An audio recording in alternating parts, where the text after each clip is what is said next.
Bonjour à toutes et à tous, bienvenue dans ce nouvel épisode du podcast. Aujourd'hui, notre invité, c'est Étienne Bulidon, ostéopathe de Lasvel, qui va nous parler de son métier, entre autres. Petit extrait. Des fois, il y a des patients qui viennent te voir pour un genou, tu leur touches le crâne. Alors, je dis tu leur touches le crâne, tu règles des choses au niveau du crâne, etc., des cervicales, peu importe, et ça va mieux au niveau du genou. Donc, les patients vont dire ah, ça venait ça venait du crâne en fait. Puis après, ils Ouais. vont dire ça au médecin, puis le médecin va dire mais c'est quoi ce bordel. Puis tu vois, puis on se comprend pas quoi. Et ce qui est normal. Et, et moi, j'essaie de clarifier et de dire aux patients, mais là, il y avait quelque chose au niveau du crâne qui a permis au corps de se réadapter, de se rééquilibrer. Mais si tu veux, la chondropathie ou je ne sais pas, la pathologie au niveau du genou, elle est toujours là.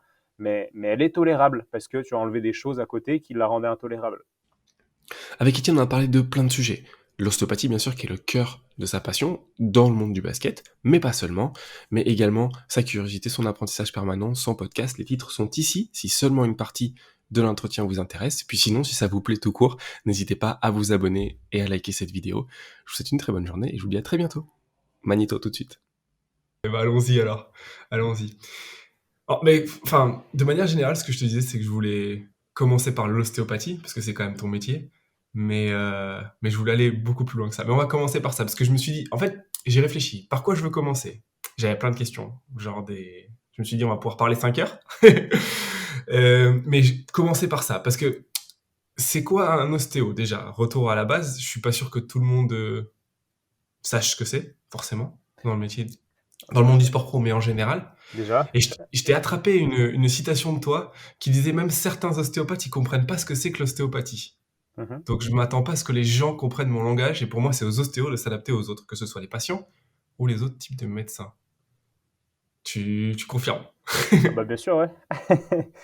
Je suis complètement d'accord avec ça.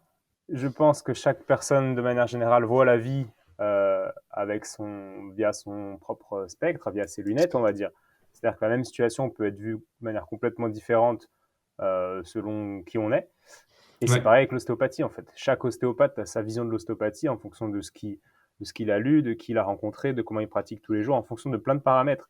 Ce qui fait que, bah voilà, tu l'as bien remarqué, j'imagine, on travaille tous de manière extrêmement différente en tant qu'ostéo, ce qui est un peu perturbant pour les gens parce qu'ils ils comprennent pas ce que c'est, ils voient pas trop le lien entre le mec qui va te faire craquer dans tous les sens et l'autre qui va à peine te toucher, alors que la philosophie de base reste la même. Ouais. Ouais, c'est assez perturbant, mais donc je te rejoins, enfin je me rejoins sur la Tu te rejoins citation tout que tu me seul. cites. Exactement, je me rejoins. Et Et- voilà, et oui, et je dis qu'il y a des ostéos qui ne savent pas ce qu'est l'ostéopathie. Si tu veux, en ostéopathie, on a des gens qui ont fondé ça à la base, notamment Andrew Taylor Still, voilà, c'est l'ostéopathe, c'est celui qui a inventé l'ostéopathie. Et donc ce gars-là a écrit des livres, et il y a des gens qui n'ont jamais lu les livres du Le fondateur, livre de quoi. base. Déjà, il y a des gens qui ne lisent pas de manière générale, bon, ça c'est chacun son truc, hein. Mais bon, c'est comme si je te dis que je suis musulman, et puis on parle et tout, etc. Puis en fait, tu te rends compte que j'ai jamais mis le nez dans un Coran, tu vois. J'ai jamais lu le Coran. Mais je vais te dire des choses sur l'islam, etc. Tu vas me dire, bon, il y a peut-être une petite incohérence quand même. Et t'imagines que sans avoir lu le Coran, je vais avoir une vision de l'islam qui est complètement différente d'un mec qui lit très régulièrement le Coran, qui va à la mosquée, etc. Et ce qui crée aussi des incompréhensions dans les religions, quoi. Ouais. Et, euh, et donc voilà, je reviens sur ce que j'ai dit, puis oui, oui, j'assume complètement. Il y a des gens qui ont jamais lu un livre d'ostéopathie, qui font de l'ostéo, qui ont une image de ce métier qui n'est pas la mienne. Quand on en discute, je me rends bien compte. Et puis c'est comme ça, quoi, c'est pas grave, hein. Mais ma question, c'est plus pourquoi tu penses que c'est comme ça pour les ostéos et que par rapport aux kinés, par exemple, notamment, qui sont souvent comparés, alors à tort ou à raison, tu vois souvent sur Google quand tu tapes ostéo, différence avec kiné notamment, qui est quand même un métier proche et à la fois super différent, qui est pourtant plus normé, tu vois, je trouve personnellement. Pourquoi tu penses que c'est spécifique aux ostéos ou peut-être que tu penses que c'est pas spécifique aux ostéos? Je pense que c'est pas forcément spécifique aux ostéos parce que chez les kinés, tu vas avoir les mêmes différences. C'est peut-être plus normé. Alors, il faudrait voir ce que tu entends par normé, mais si tu vas voir un kiné, tu peux très bien te retrouver dans un coin avec trois personnes et des électrodes sur le quadri si tu vas pour une C'est tendinite vrai, du tendon rotulien, c'est je vrai, sais c'est pas. vrai. Et puis, tu peux te retrouver en train de faire des exercices et suer comme pas possible dans un autre cabinet qui va faire plus de travail actif, comme on appelle. Non, non, il y a aussi beaucoup de différences chez les kinés. Je pense que c'est vraiment dans tous les métiers. Dans le coaching, c'est pareil. Dans le basket, tu peux être meneur, mais tu peux faire que shooter et ne pas pénétrer parce que tu as peur, parce que tu t'es blessé un genou pendant ta carrière, ou tu peux faire que pénétrer sans savoir shooter. Non, je pense que il y a des richesses, oui, des différences qui sont aussi des richesses dans tous les métiers. Mais c'est vrai qu'en ostéo, c'est particulièrement ouais, différent, quoi, selon C'est qui peut avoir. particulièrement différent et c'est particulièrement visible, je trouve. Mhm. Euh, comment comment t'en es arrivé là? Parce que je sais que on en a parlé, t'as eu le même cursus que plein de joueurs de basket qui arrivent, qui font leur centre de formation et puis qui se blessent et commencent à toucher à ce truc-là et se disent en fait c'est intéressant. C'est comme ça pour toi que ça s'est passé ou c'est une idée qui vient depuis avant d'être ostéo? Ouais, c'est ça. Non, non, ça c'est venu comme ça. Alors c'est pas parce que je me suis blessé que j'ai pas été pro. Ça, c'est un truc qu'on dit souvent. Je me suis blessé, du coup j'ai pas été pro. Non, moi j'étais pas assez bon, ça c'est clair. Mais je me Moi non suis quand plus. même blessé par chance, ce qui m'a fait connaître la kiné et l'ostéopathie. Et puis, ouais, intuitivement, je me suis dit que ça avait l'air cool ce que ces gars-là faisaient et je projetais un peu comment dire, euh, ouais, mon envie plus tard, mon futur métier. Enfin, je m'imaginais bien dans ce rôle-là, quoi. Et donc, du coup, j'ai fait des études d'ostéo juste après le bac, mais sans savoir ce que c'était que l'ostéopathie, quoi. J'avais une image très mécaniste de l'ostéopathie. Je pensais que c'était le gars que tu allais voir quand tu te bloquais puis qui te décoinçait, alors que c'est infiniment plus vaste que ça. Problème Euh, solution. ouais, voilà. Mais bon, par chance, j'ai rencontré, enfin, chance ou pas, on verra, mais j'ai rencontré des gens très, très inspirants sur mon parcours qui m'ont tiré vers le haut, quoi. C'est clair. Mais à la base, pour répondre à ta question, l'ostéopathie, oui, c'est des blessures pendant mon centre de formation, et puis où je me dis que le gars qui me soigne est cool et que j'aimerais bien faire ça, quoi. Ça va pas plus loin que ça. Mais c'est très bien, hein. Souvent ça part de petites choses, hein. Ouais. Et tu parlais de définition de l'ostéopathie. Alors, comment tu définirais l'ostéopathie, toi? Tu sais, il y a là à côté, par exemple, j'ai plein de livres de très grands ostéos et personne l'a défini de la même manière. Donc c'est pas grave, il y a quand même des points C'est communs. une interprétation personnelle aussi, je Ouais, ouais, pense, ouais. de ta Je profession. dirais que c'est une thérapie qui vise à redonner de l'harmonie et de la mobilité dans le corps de manière à ce que ce dernier puisse fonctionner de manière optimale, quoi. Et de manière optimale, euh, et puis d'un point de vue plus pratico-pratique, on peut soigner des gens et soulager des gens via la restauration de la mobilité dans des zones qu'on a tendance à se verrouiller, quoi. Mais là, je simplifie beaucoup, mais c'est pas grave. En gros, on débloque ce qui bloque et en général, ça fait du bien, si tu veux simplifier à l'extrême. Mais pour débloquer, tu as plein de manières et tu as toute une vision qu'on appelle holistique. C'est-à-dire que nous, quand on regarde un patient qui vient pour un problème de genou, on va pas s'arrêter Au autour genou. du genou et au-dessus du genou. Ouais, c'est ça. On prend vraiment dans un contexte très, très global, ce qui se fait beaucoup aujourd'hui dans le management, dans le coaching, etc. Les visions systémiques développées par les gars à l'école de Palo Alto, etc. aux États-Unis, Ouais. c'est quelque chose qui est propre à l'ostéopathie. Et donc voilà, ça c'est peut-être notre plus grande spécificité par rapport à une médecine classique ou de la kiné qui est souvent très, ce qu'on appelle réductionniste, à l'opposé de la vision holistique. C'est-à-dire que eux vont voir genou, hanche, mais tu vois, le lien entre un genou et une restriction de mobilité thoracique, bon, je suis d'accord hein, que si tu connais rien, ça peut paraître bizarre, mais en fait, moi, je fais ça tous les jours. Et il y a plein de problèmes de genoux qui sont soulagés par un travail du thorax, par exemple. Mais je dis du thorax, ça pourrait être du bassin, ou ça pourrait être du crâne, ça peut être de plein de choses.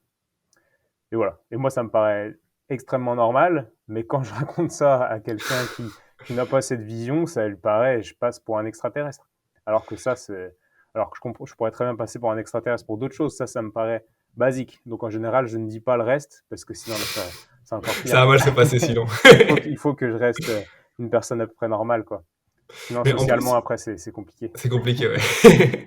Mais ce qui est surprenant, enfin, on tend quand même dans un monde qui est très binarisé sur plein de sujets. Et comme tu le dis, ouais. Et Ouais, tu as écouté mon podcast avec Eric Fourneret. ouais.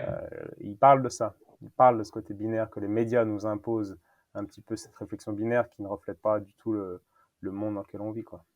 Et tu sais, moi, il y a un truc, et ça introduit où je veux qu'on aille tout à l'heure, mais quand j'étudiais, j'étais à l'école, enfin, au collège, on parlait d'histoire, tu vois.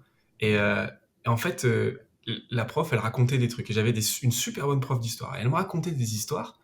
Et puis les élèves autour de moi, ils levaient la main et ils disaient, mais madame, pourquoi? Alors elle leur expliquait, mais elle leur expliquait longtemps. Et puis ils disaient, ah ok, donc c'est pour ça. En réduisant à une phrase. Tu vois l'explication de 10 minutes ou 15 minutes.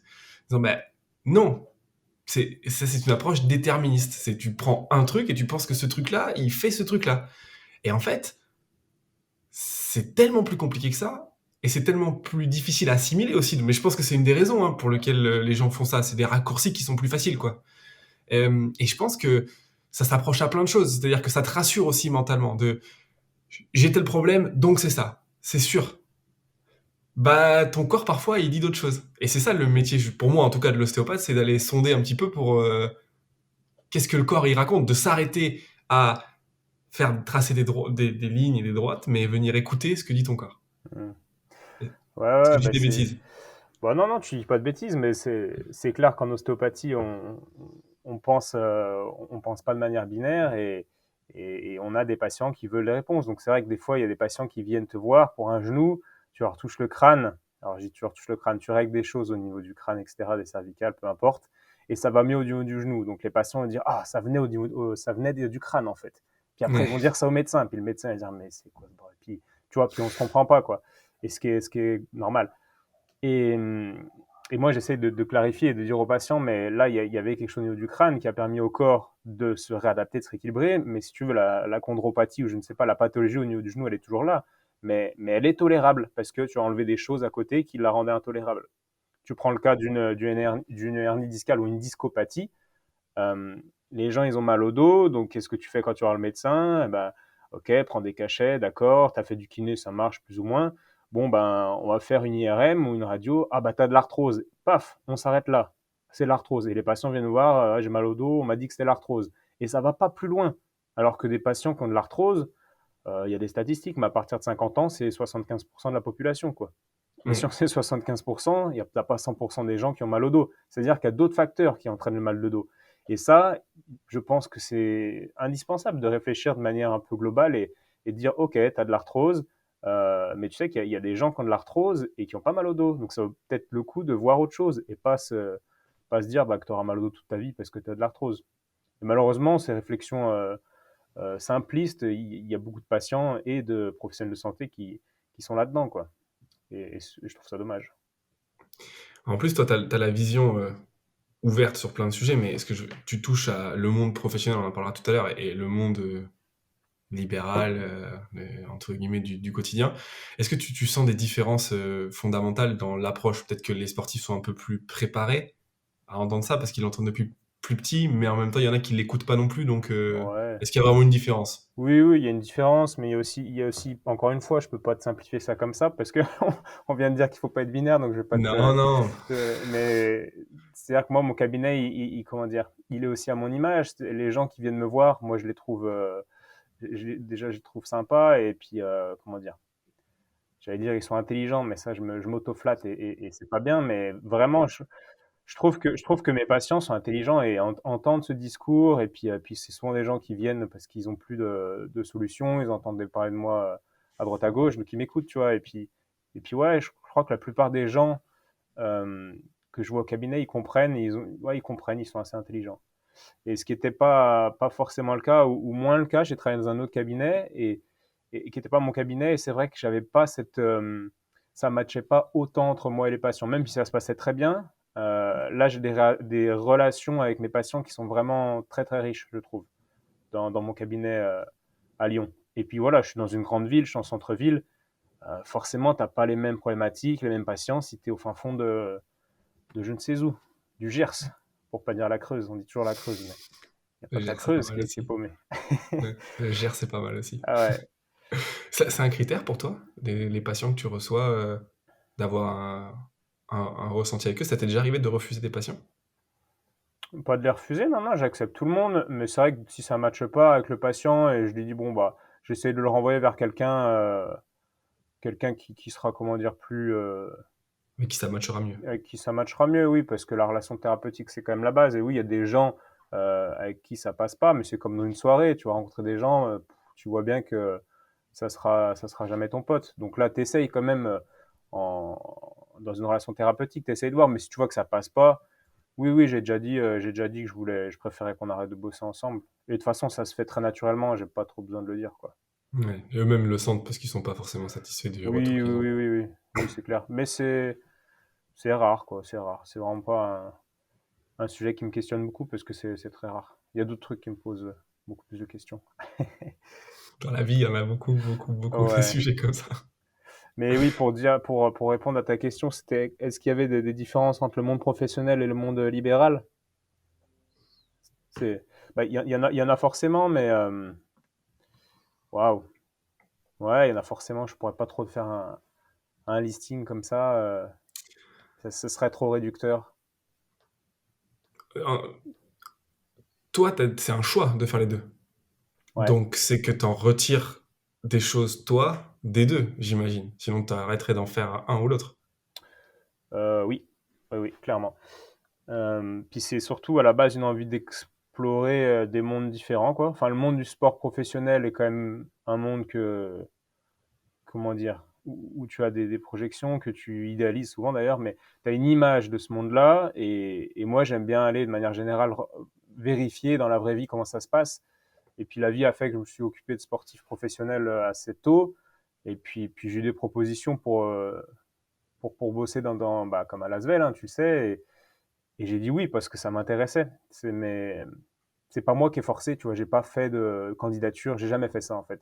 Mais quand le monde, quand la vie me tend des perches et que j'estime que ça va être quelque chose d'intéressant et qui va importer, bon, je l'ai saisi quoi. Je suis jeune, j'ai 32 ans, donc je vieillis un peu, mais tu vois, je crois qu'entre 20 et 30 ans, enfin, la vie est faite pour saisir toutes les perches intéressantes qu'on te tend, quoi. Et j'ai toujours eu cette philosophie depuis, ouais, depuis que je suis mon adolescence, quoi. Ouais, parce que Donc oui, ça m'apporte des choses, c'est intéressant, ouais, c'est clair. Puis quand ça m'apportera moins, plus. voire plus, ben, j'arrêterai, j'aurai aucun problème à arrêter l'un ou l'autre, même si je sais ce Ouais, que j'arrêterai en premier. Mais ok. J'ai le droit de poser la question ou pas? ouais, ce sera le sport professionnel, c'est sûr. Ouais, Ouais, ouais, ça m'étonne pas. ouais, ouais. Ça m'étonne pas. Tu sens une lassitude ou tu sens que ça sera pas tout de suite mais que ça va arriver plus tard? Je sens que ça va arriver plus tard, ouais. Ouais, ouais.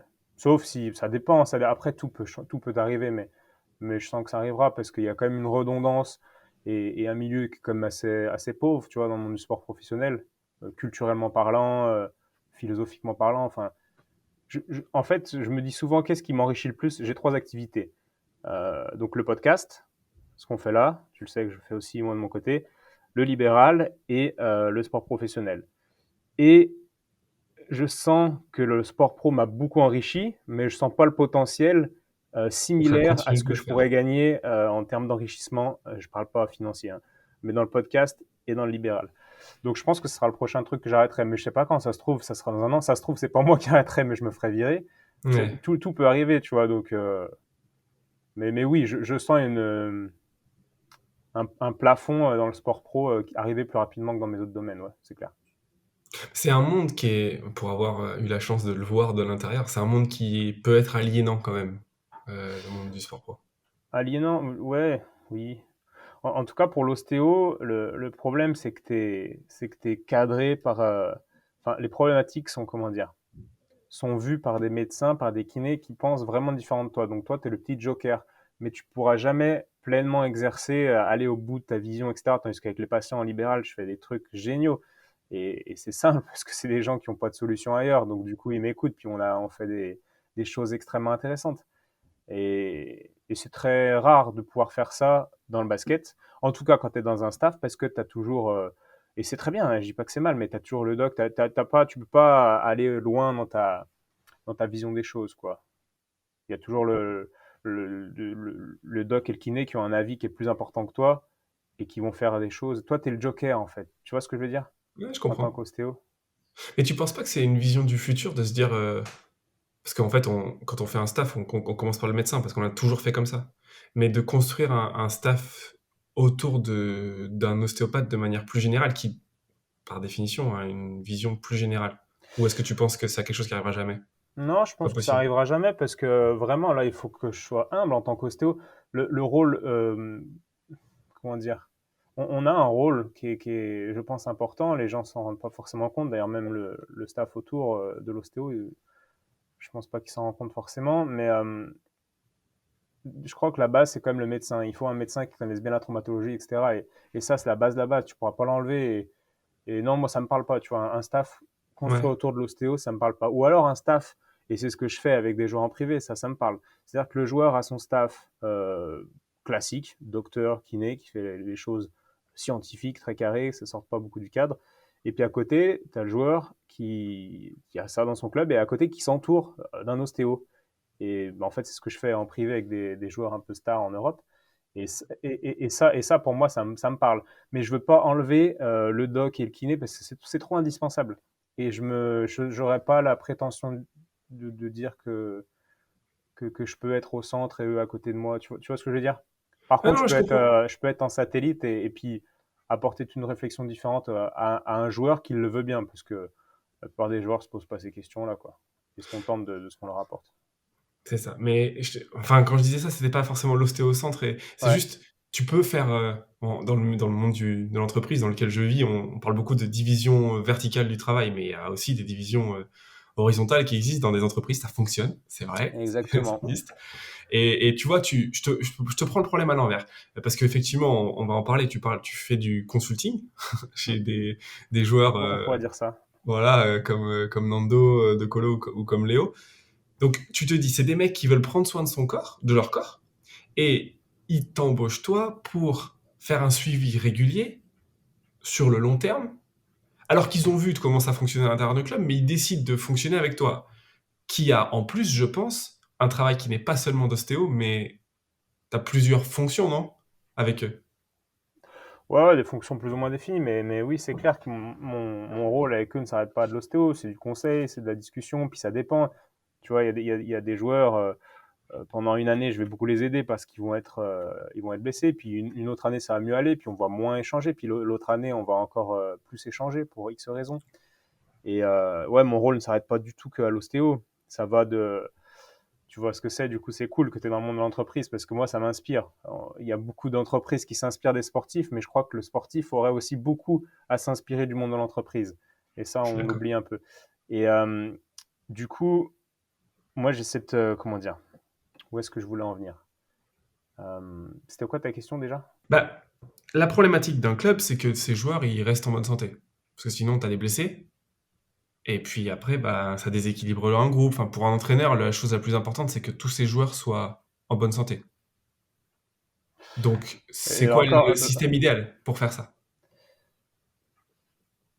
ben, j'y réfléchis souvent, mais je Il pense n'y a, pas pas- y a, pas que. de- y a pas de bonne réponse, hein. Il y a pas de bonne réponse. Et puis même dans ce que tu dis, tu pars d'un postulat qui est pas forcément vrai. Tu vois, je pense qu'il y a des entraîneurs qui sont contents que tu aies une joueuse blessée ou un joueur blessé parce que tu t'aimes pas jouer avec elle, puis du coup tu la fais C'est pas vrai. jouer. Donc tu vois, on peut pas, on peut rien C'est vrai, c'est vrai. raccourcir comme ça. Mais en tout cas, mes rôles. Mon rôle numéro un, c'est d'être ostéo pour ces Ouais. joueurs-là en privé. On parle des joueurs dont je m'occupe en consulting, ok? Ouais, ouais. Qui est un modèle qui me parle. Ça, pour le coup, je vois un potentiel de développement, c'est clair. Euh, et donc, ostéo, putain, mais je prends des notes. Enfin, je prends des notes en même temps que je te parle. Donc, ostéo, ça c'est mon rôle numéro un. Le Mais tu rôle peux prendre numéro des notes, 2, hein. je dirais que c'est un rôle de ce que j'appelle facilitateur. Ça aussi, tu dois voir ça en entreprise. C'est-à-dire, Ouais. exemple, un joueur se blesse. C'est arrivé avec un joueur que tu connais. Il se blesse dans son club, puis après, il est coupé. Et là, son agent l'envoie à Munich. Il y a une grosse clinique du sport à Munich. Et donc, je crois, il se fait opérer par le collaborateur du docteur de l'équipe d'Allemagne qui devait ensuite le suivre pour la rééducation. Et en fait, ce docteur-là, il part à la Coupe du Monde avec l'équipe de foot. Bref, le gars, il se fait opérer, il se retrouve sans docteur. Donc il m'appelle, il me dit bah voilà, le docteur il m'a lâché, il savait pas où aller le mec, il pensait qu'il allait rester en Allemagne faire sa rééducation. En fait, rien ne se passe comme prévu. Donc du coup, là, au dernier moment, j'organise un truc en France avec un docteur avec qui je travaille, avec un kiné avec qui je bosse. Et puis bref, on a suivi ce gars-là. Il a pris un hôtel proche du centre et puis j'ai arrangé ça en dernière minute quoi.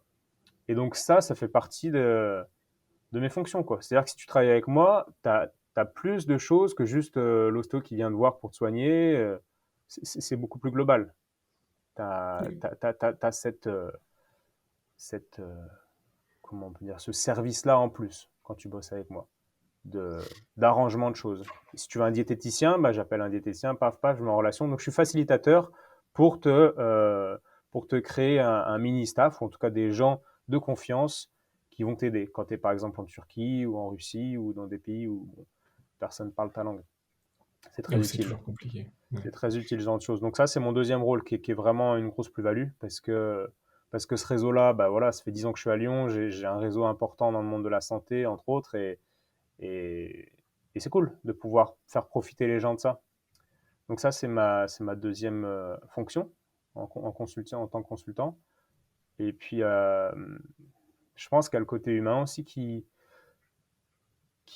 joue et qui apporte beaucoup. C'est-à-dire que des fois, je vais faire la séance, puis après, on va boire un verre avec le joueur. Et en fait, pendant qu'on boit un verre, il se passe autant de choses, voire plus de choses importantes qui s'est passé dans la séance, tu vois. Il va me parler de Ouais. quelque chose parce qu'il y a une confiance on est très proche. Je sais des choses très privées sur beaucoup de joueurs. Et voilà. Et le fait de se confier, etc., d'avoir un point d'appui neutre, entre guillemets, pour le joueur, pour lui dire les choses, pour pouvoir exprimer ces choses, ça a une grosse valeur. On ne se rend pas compte, je pense. Même moi, je ne pourrais pas mesurer la valeur que ça, mais je pense que c'est énorme, en fait, d'avoir une sorte de confident, entre guillemets. Même s'ils ne me disent pas tout, évidemment, mais ils savent qu'il y a des choses dont on peut parler, je peux écouter, échanger, sans, comment dire, sans donner mon avis de pote, comme je le ferais avec des potes, mais voilà, je reste vraiment dans une posture de thérapeute, mais en même temps ami. Enfin, c'est assez. C'est pas, il y a pas de frontière dans la posture, comment dire, que j'essaye d'avoir, mais je pense que ce rôle confident, on va appeler ça pour simplifier, je pense que ce rôle est très important aussi, quoi. Avec certains Ouais. joueurs qui sont beaucoup dans l'émotionnel et tout. Il y en a d'autres où ce rôle-là n'est pas une plus-value, tu vois. Mais je pense que j'ai cette capacité d'écoute qui est intéressante et que les joueurs n'ont pas avec d'autres professionnels, quoi. Voilà. Tu penses que tu l'as toujours eu, cette capacité d'écoute, depuis petit, ou tu l'as développée à travers d'autres choses tes expériences, tes voyages, tes... Non, je l'ai développé. Je l'ai développé, c'est sûr. Je pense pas l'avoir. Je pense pas. Non, je pense pas l'avoir depuis le début. Je l'ai beaucoup développé. J'ai beaucoup lu. La relation patient-thérapeute, c'est un sujet qui m'intéresse beaucoup. J'en ai fait des podcasts et je lis énormément là-dessus. Et la base de l'ostéopathie, c'est d'écouter le corps. De la communication, en fait. J'aurais pu te la définir comme ça tout à l'heure, Ouais. l'ostéopathie. C'est de la communication avec le corps dans le but de résoudre des conflits. J'aurais pu te dire ça. C'est-à-dire que quand je parle avec, par exemple, un formateur ou un coach en entreprise qui a pour but de dénouer des conflits entre les différents managers et tout ça, en fait, on fait le même métier, sauf que moi, c'est avec le corps, eux, c'est avec une organisation et des personnes. Et, euh, et donc, euh, pourquoi je disais ça? Putain, désolé, je perds le Non, mais fil. tu perds le fil, non, non, mais on parlait de communication et de Ah, ton si j'ai écoute. si j'ai toujours eu ça, non, non, c'est un sujet qui m'intéresse beaucoup et non, j'ai pas toujours eu cette faculté. C'est quelque chose que je développe et que je continue de développer parce qu'encore une fois, je me sens pas du tout au top de mes compétences, quoi. Plus je travaille, c'est cliché de dire ça, mais plus je travaille, plus je m'intéresse à des choses. Et je le disais encore hier soir à ma copine, je lui disais, putain, c'est dingue, j'ai l'impression de rien savoir, quoi. Alors que j'en sais 10 fois plus qu'il y a 10 ans, tu vois. Et d'un côté, c'est cool et je suis OK avec le fait de ne pas tout comprendre, heureusement, et c'est super cool. C'est le principe, hein. Socrate disait ça. Hmm, je La seule crois. chose que je sais, c'est que je ne sais rien, mais parce que ce dont tu parles, moi, je l'associe à quand moi, je suis parti de France pour aller étudier ailleurs.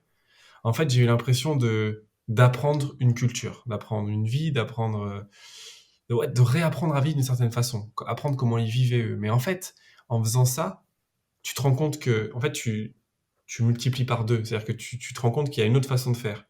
Mais du coup, comme tu ouvres la porte, en fait, tu te rends compte que, ok, il y a eux, mais il y a tous les autres autour. Et ça t'ouvre des possibilités immenses, je pense, de te rendre compte que bah, il y a tellement de gens qui pensent de manière différente, et il y a tellement de liens que c'est incompréhensible, invisualisable pour le cerveau humain, Hmm.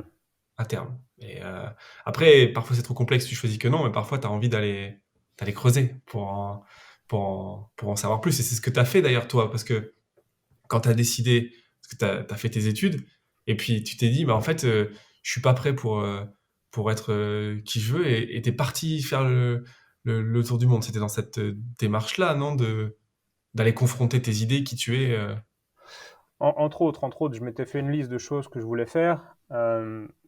Et oui, c'était pas que des choses, genre voir tel truc. Il y avait des choses très pragmatiques. Parler anglais, ça c'est clair, je voulais être bilingue. Parler Ouais. espagnol, il y avait des choses comme ça. Puis c'est sûr qu'il y avait des idées, oui, je voulais aller confronter mes idées, aller voir comment ça se passe. Ouais, dans les autres pays, j'étais curieux. Ça, pour le coup, je crois que je l'ai toujours eu. Je pense qu'on m'a pas cassé ma curiosité pendant ma vie comme Comme certains d'autres. ont eu leur curiosité cassée. Et, et ouais, ouais, un début, quoi, d'aller voir comment ça se passait. Puis j'avais aucune idée de ce que tu dis, ouais, qu'un gars qui habite aux Émirats arabes, j'avais pas conscience que lui, pour le coup, on parlait du spectre tout à l'heure, lui, les lunettes avec lesquelles il voit la vie, mais c'est Pas les mêmes. totalement différent. Et c'est vraiment cool de réaliser ça, quoi. Parce que tu te dis que c'est possible. Enfin, c'est pas que quand tu vas aux Émirats arabes ou en Inde, en fait, même quand tu vas, même au sein d'un club, pour en venir au milieu dans lequel on était, ben, on se rend moins compte, mais les gens voient les choses totalement différentes aussi. Et, euh, et c'est cool de se rendre compte. Je pense que le voyage, c'est vraiment une chose qui te met sous le nez ce fait-là, quoi. Ouais. Mais tout à l'heure, je te parlais de capacité d'écoute, si tu l'avais eu avant, je me pose la question parce que je reprends mes notes, j'ai vu aujourd'hui, on pourrait te définir comme ostéopathe, chroniqueur, conférencier, écrivain, podcasteur, formateur. Ça, c'est ce que comme toi, toutes les facettes des métiers que tu fais et les choses que tu as pu faire. Et même avant, dans tes jobs d'avant, moi j'ai noté dans les différents entretiens que tu as fait, maçon, employé de banque, fleuriste, homme de ménage, barman, démonstrateur BlackBerry, brancardier, réceptionniste. Enfin, de base, il y a une curiosité là. Il y a quelqu'un qui a envie de toucher à tout et qui a envie de faire plein de trucs. Tu vois, c'est palpable.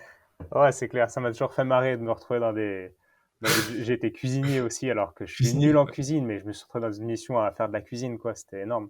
Ouais. Et ouais, ouais, ouais. Tous ces jobs-là, c'était des jobs étudiants et ça me faisait vraiment marrer d'aller explorer des mondes différents. Ouais, ça rejoint un peu ce qu'on disait, quoi. J'aime, j'aime me confronter à d'autres mondes et ça assouvit, ça me nourrit, quoi, en tant que curieux. Donc, c'est clair que comme je te dis, j'ai cette démarche-là et ce lifestyle, entre guillemets, depuis mon adolescence, quoi. C'est clair. Et tu penses que ça a été emmené par tes parents? Tu penses que tu l'as découvert à travers un truc en particulier? Qu'est-ce qui fait que toi, c'est comme ça? Ben, je sais pas trop. Alors, première chose, c'est ce qu'on disait. Je pense qu'on est tous curieux de base. Et puis Ouais. après, t'as des environnements qui cassent un petit peu ta curiosité, que ce soit tes parents ou autre chose, ou l'école, ou je sais pas. Moi, je crois qu'il y a plein de choses. Je me suis rendu compte que le fait de poser des questions et d'être curieux, déjà, ça faisait marrer les copains en classe. Parce que moi, j'avais une problématique, c'est que j'avais des bonnes notes à l'école. Donc, pour pas passer pour l'intello, il fallait compenser par d'autres choses qui amusaient un peu la galerie. Donc voilà, poser des questions un peu drôles, un peu qui viennent de nulle part, bah, ça m'a toujours fait marrer, quoi. Et puis, Ouais. accessoirement, ouais, ça m'a fait réaliser qu'il y avait moyen de discuter et d'apprendre des choses très intéressantes en posant une petite question anodine. Ouais. J'ai vu aussi que tu pouvais créer beaucoup de liens avec une question. J'ai beaucoup rencontré des gens dans la rue, euh, en les abordant, voilà, de manière tout à fait anodine, en posant une petite question, tac tac, on parle. Puis j'ai plein d'amis que j'ai rencontrés dans la rue, quoi, ou dans des bars. Plein de copines. Toutes les copines que j'ai eues, quasiment, c'est des choses que j'ai provoquées, que je suis allé voir la personne. J'ai jamais été sur un site de rencontre, etc. Puis là, faire un podcast face à un ordi, je suis pas trop à l'aise, tu vois. C'est Ouais. vraiment la vraie vie qui m'intéresse et poser des questions a toujours apporté beaucoup de bonnes choses dans ma vie. Donc, donc voilà, je pense que c'est assez naturel quand il y a quelque chose qui te procure du bien, de manière générale, du bonheur, du plaisir, bah, tu as tendance à suivre ce truc-là, quoi. Et moi, poser des questions à des gens qui m'intéressent, avoir des réponses intéressantes, des conversations intéressantes, c'est quelque chose qui me nourrit de base. Et voilà, je me vois pas arrêter. Là, j'ai 32 ans. Je vois que les gens deviennent de plus en plus posés. Et puis, tu sais, la fougue que tu as dans ta jeune vie, bah, elle diminue de manière naturelle chez les gens vers quand ils deviennent salariés, quand ils commencent à avoir des enfants, tu le vois bien. Hmm. Et voilà, moi je me sens pas dans ce truc-là, même, enfin oui, je pense rester curieux et en mouvement longtemps, quoi. C'est clair. Tu parlais d'une copine, c'est dur déjà de. Enfin, faut trouver quelqu'un qui comprenne comment toi tu fonctionnes et qui soit capable de suivre ça aussi parce que une des raisons pour lesquelles les gens ont tendance à arrêter ça, c'est parce qu'on leur dit bah ouais mais non en fait. Et, Calme-toi, ouais, ouais, ouais. Moi, on me dit un peu des fois de me calmer, tu vois. Mais Mais j'ai la chance, le lendemain où je rencontrais ma copine, je partais je ne sais où en Europe pour. Enfin, elle a vite vu que ma vie était originale. Et, Ouais. puis du coup, c'était clair dès le début. Puis en fait, elle est trop cool. Et j'ai de la chance. C'est clair, quand je vois certaines filles, je me dis que j'ai de la chance, ouais. Oui, oui, c'est sûr. Tu peux vite être cadré et par la personne avec qui tu partages ta vie. C'est clair. Je pense que c'est une des raisons pour lesquelles il y en a plein d'autres, hein, mais pour qu'il faut que les gens, outre que ce soit le modèle de référence, mais qu'ils arrêtent d'aller chercher des choses, alors que je pense qu'on est naturellement curieux, hein. Je te posais la question tout à Bah, l'heure, je mais pense, mais puis il y a des environnements. Et oui, il y a l'environnement familial, la copine, on va dire, puis il y a l'environnement professionnel. Peut-être il y a des personnalités un peu, on va dire, électrons libres qui ouais, foutent quand même le bordel quoi, dans les organisations. Donc, vaut mieux fermer sa gueule des fois et se contenter de faire son petit job et pas exprimer ta curiosité, pose des questions qui dérangent pendant la conférence avec ton boss. Enfin, tu peux vite te faire un peu mettre au placard, comme vous dites, quand tu es dans cette attitude-là. Tu déranges, ouais, en fait. Tu déranges. Moi, je sais que je dérange, mais certaines personnes, mais voilà, c'est pas grave. ouais, C'est comme ça. Je préfère déranger que me ranger, tu vois. ouais, ça me parle. Ça me parle. Le, le tour du monde, ça s'est décidé du coup parce que c'était sur une liste. Tu parlais tout à l'heure, parler anglais, parler espagnol, etc. Tu t'es lancé juste avec le sac à dos, sans idée de combien de temps t'allais aller, ou tu savais, parce que pour les gens qui te connaissent pas, t'as fait un tour du monde, mais t'es allé voir des chamans, t'es allé tester un petit peu cette curiosité que t'avais de certaines autres pratiques d'ostéopathie qui n'étaient pas classiques. T'y allais dans un but précis avec je veux aller là, là, là, là et voir telle personne, ou t'es allé là, il y a des gens qui t'ont parlé de ça, donc tu vas là, ce qui. J'ai fait ça, la deuxième chose que tu décris là. C'est-à-dire que déjà, je voulais aller en Espagne. J'avais une ex qui était espagnole et qui était en France, mais qui devait finir ses études à Valencia en Espagne. Et je devais la rejoindre. Et puis, je devais commencer à travailler un peu là-bas le temps qu'elle finisse. Puis après, on aurait dû partir voyager à deux. Et bon, bref, on s'est séparés. Donc, je suis parti voyager tout seul parce que je m'imaginais pas me ranger, pour prendre le terme qu'on vient d'employer, mais je m'imaginais pas m'installer tout de suite. Il y avait un truc qui me dérangeait dans le fait de faire des études pendant 5 ans en France, dans la même ville, et puis ensuite commencer à travailler dans la même ville. Tu vois, il y avait un truc qui me Hmm. parlait pas. J'imaginais la vie avec plus d'aventure, quoi. Donc, je suis parti à l'aventure avec un sac à dos, effectivement. J'avais des points de chute. J'avais pris un billet tour du monde, donc je savais où j'arrivais dans les continents. Par exemple, en Asie, je savais que j'arrivais à Bangkok depuis l'Inde, et puis je savais que je repartais de Bali. Et donc, en fait, entre les deux, oui, je faisais ce que je voulais. Je pouvais limiter ce séjour en Asie à 2 mois, je pouvais repousser à 4 mois, c'était ultra flexible. Et donc, je faisais vraiment comme tu as dit, c'est-à-dire que ben, on me proposait un truc, j'y allais, quoi. Mais ça m'a emmené dans des situations incroyables. Et puis, ouais, ça dépendait des gens que je rencontrais. J'ai rencontré une fille qui était sud-africaine en Inde. Puis en fait, on a passé 3 mois à voyager ensemble parce qu'on s'entendait trop bien. Et puis en plus, moi, j'ai appris l'anglais en 3 mois, j'étais bilingue. Alors que j'avais passé toute ma vie à l'école à apprendre l'anglais, j'ai plus T'as rien appris appris. en 3 mois que en toute ma vie. Et enfin voilà, ouais, ouais. Et puis je faisais vraiment en fonction des gens que je rencontrais, des choses dont j'entendais parler. Mais oui, complètement, c'est clair. Et Rien je n'était pense même. prévu. J'avais des guidelines, si tu veux, mais enfin, non, Ouais. c'était tout. Et je pense que c'est la seule façon de voyager d'ailleurs, hein, parce que moi j'ai fait la même chose que toi, même si c'était moins long, mais je suis parti avec le plan de on va faire ça, ça, ça, ça, ça, tu vois. J'avais planifié les premiers 2 semaines ou moi je me rappelle plus. Et puis en fait tu te rends compte que même en partant comme ça, le voyage t'amène à dire mais pourquoi tu fais ça en fait? Tu rencontres des gens et en fait c'est en rencontrant des gens sur place où je me suis dit bah c'est pas grave, cette partie-là j'enlève, je fais pas, c'est pas comme ça.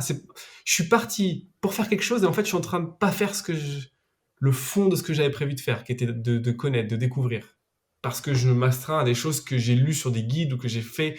C'est pas ça le voyage. C'est Bah pour nous, on a l'air d'avoir quand même des points communs et une vision assez similaire sur certaines choses, mais tu as des gens pour qui c'est ça, quoi. Enfin, encore une fois, c'est une question de spectre, je pense. Tu as des gens pour oui, qui le c'est voyage, vrai. c'est d'aller d'hôtel en hôtel et ils imaginent pas du tout aller discuter avec des gens dans la rue en Inde où c'est dangereux, il y a machin. Alors que moi, je me vois pas du tout aller en Inde, rester dans un hôtel, tu vois. On est tous différents, mais en tout cas, ma vision du voyage rejoint la tienne et oui, je suis d'accord. Mais tu vois, moi, ma vision du voyage, elle a changé aussi par les rencontres.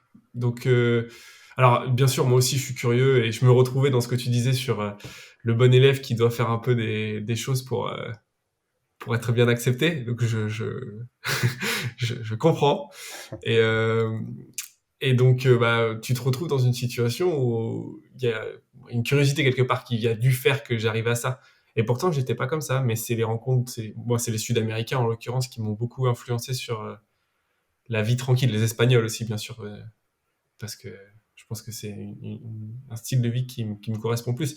Mais alors, ça amène à une autre question, c'est que quelqu'un qui a fait le tour du monde, qui allait découvrir des choses, etc., t'es retourné exactement au même endroit d'où t'avais commencé. C'est C'est normal classique. pour toi? C'est commun?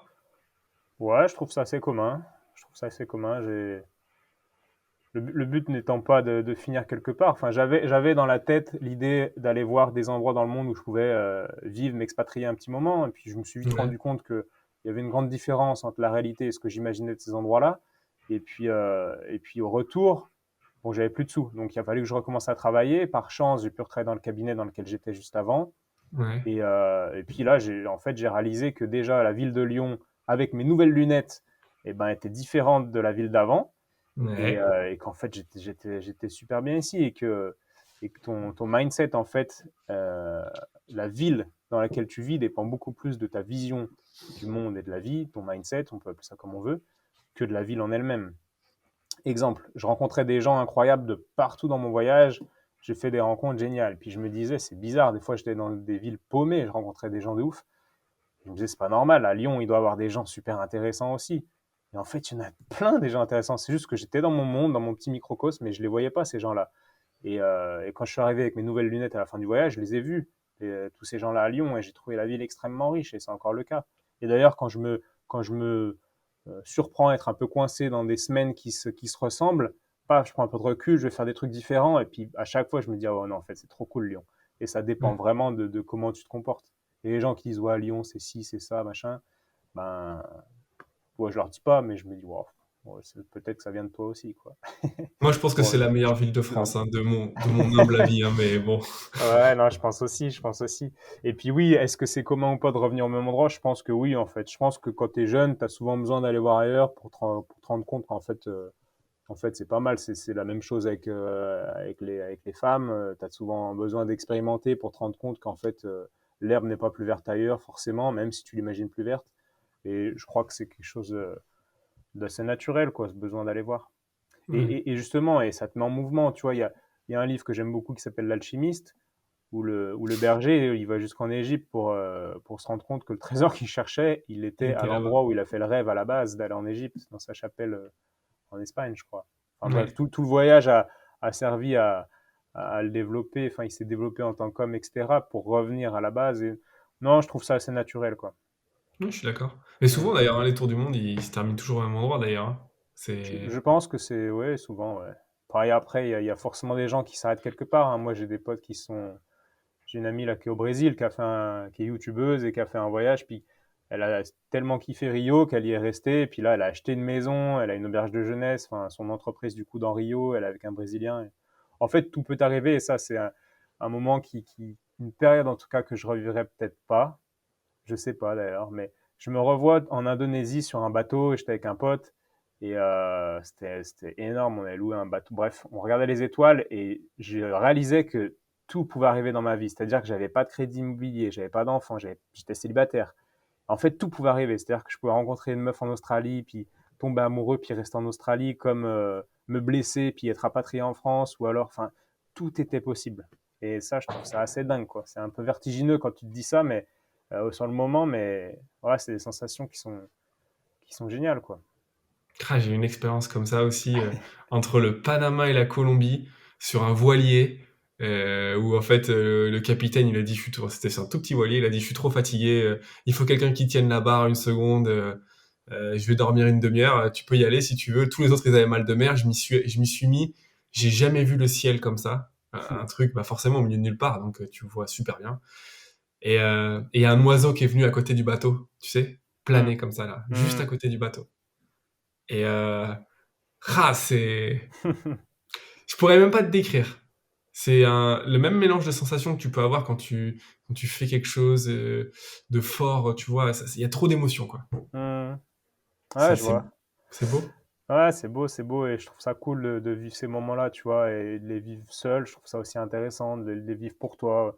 Beaucoup de gens me disent, ouais, mais tu peux quand tu pars tout seul en voyage, tu peux pas partager avec quelqu'un. Alors que si, tu partages avec les gens qui sont là au même moment, mais enfin, tu partages aussi surtout avec toi et ça, c'est énorme. Apprendre à être seul avec soi-même, à kiffer, à être son propre meilleur pote, c'est génial, quoi.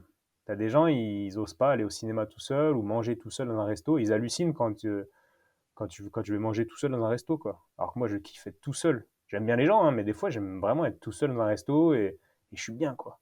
Et puis voilà, il y a plein de gens qui comprennent pas ça et moi, je trouve ça cool et je crois que c'est le voyage aussi en solitaire qui m'a fait développer ce truc d'être vraiment bien tout seul, quoi. T'avais pas le côté solitaire avant? Bah, Bon, peut-être un peu, j'assumais peut-être un peu moins, je sais pas, je me rappelle plus trop, mais je sais que c'est surtout le voyage qui m'a fait développer comment dire, le fait d'être bien avec moi-même. Ouais, je pense que je l'avais moins, quoi. Ouais.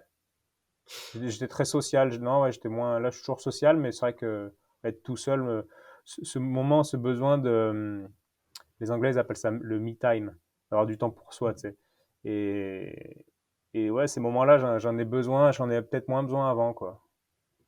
Ouais. Maintenant, j'ai vraiment besoin de me recentrer, etc. Et je suis vraiment très à l'aise tout seul. Ouais. ce que tu dis, en fait, parce que je suis en train de lire un livre sur ça, c'est pour ça, sur la méditation de pleine conscience, mais de manière générale. Ce me time, en fait, tu peux le prendre dans un restaurant, tu peux le prendre quand tu marches, tu peux le prendre à tout moment, tu peux te reconnecter, tu peux reconnecter ton corps Hmm, et ton cerveau et ton toi. hmm. C'est lié avec la méditation, je crois que tu en fais aussi, Ouais, ouais, ouais. Alors, parfois. est-ce que c'est lié? Je sais pas. Oui, j'en fais, hein, j'en fais régulièrement. Je sais pas si pour moi T'as commencé c'est quand, lié. la méditation? Tu te rappelles à peu près? Ouais, il y a 10 ans à peu près, pendant les études. Ah, avant le J'essayais. voyage. Ouais, je pense que le voyage m'a vraiment ouvert à ça, parce que je rencontrais beaucoup de monde qui m'en parlait, mais j'ai toujours aimé depuis 15 ans. Je lis beaucoup de livres de développement personnel, donc j'avais dû essayer. Et puis ouais, après le voyage, j'avais carrément fréquenté un centre bouddhiste pendant plusieurs mois où là, il y avait beaucoup de méditation guidée et Ouais. ça m'avait pas mal aidé. Et puis après, il y a des périodes où j'arrête, puis des périodes où quand j'en ai besoin, je médite un peu plus. En fait, quand mon mental n'est pas apaisé quand je suis tout seul, justement, j'ai des indicateurs euh, qui sont notamment pendant mes séances, quand je suis tout seul, quand je m'endors. Si je vois que mon mental tourne beaucoup, je vais me mettre à plus méditer pour l'apaiser, quoi. Et quand je médite, ça me fait aussi un indicateur de comment est mon mental. Parce que des fois, tu médites, et en fait, tu vois que tu as des pensées qui arrivent, qui n'arrêtent pas.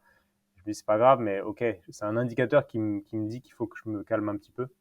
En Ouais. tout cas, que je calme mon esprit. Et puis, ouais, via des techniques comme ça. Mais c'est pas la méditation qui m'a appris à être bien tout seul, je pense.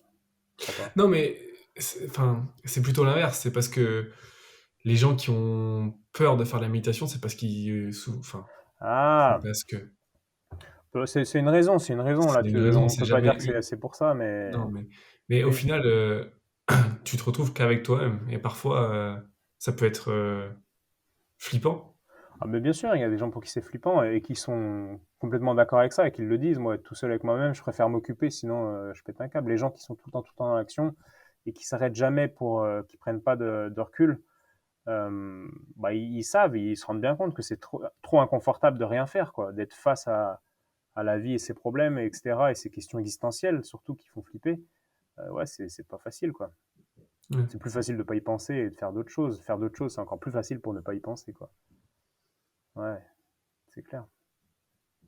Et aujourd'hui, du coup, de manière générale, on a parlé de plein de choses de toi. Qu'est-ce qui t'anime aujourd'hui? Qu'est-ce qui fait que tu as envie de te lever le matin, sachant que tu as une vie qui est complexe? Complexe dans le sens où tu as plein de petits éléments différents où tu vas picorer. Mhm.